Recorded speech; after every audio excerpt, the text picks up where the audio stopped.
জুনমালিয়ার প্রচারে লক্ষ্মীর ভান্ডার, কন্যাশ্রী, সবুজ সাথীর মতো সরকারি প্রকল্পের ট্যাবলোতে শিশুদের ব্যবহার করা নিয়ে বিতর্কে জড়ালেন মেদিনীপুর লোকসভা কেন্দ্রের তৃণমূল প্রার্থী জুনমালিয়া। নির্বাচনী বিধিভঙ্গের অভিযোগ তুলে বিজেপি নির্বাচন কমিশনের দ্বারস্থ হয়েছে।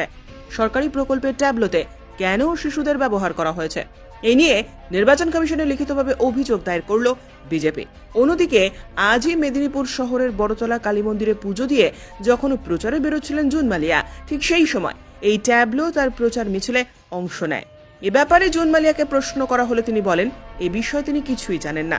তিনি এও বলেন দলের মহিলা কর্মীদের অনুরোধ করব এগুলো শিশুদের হাত থেকে তুলে নেওয়ার জন্য। সেখানে বলবো এবং মোহনপুর ব্রিজও কমপ্লিট করব। ধন্যবাদ। একটা জিনিস আপনার আজকে র্যালিতে বেশ কিছু লক্ষ্মীর ভান্ডার, কন্যাশ্রী, আমি তো এইমাত্র পৌঁছেছি। এমসিসি লাগু লঙ্ঘন হচ্ছে না? আমি এক্ষুনি পৌঁছেছি। যদি শিশুদের হাতে কিছু দেওয়া হয় তাহলে আমি রিকোয়েস্ট করবো আমার পার্টির মহিলাদেরকে যে ইমিডিয়েটলি সেগুলো ওনাদের হাত থেকে তুলে নেওয়া।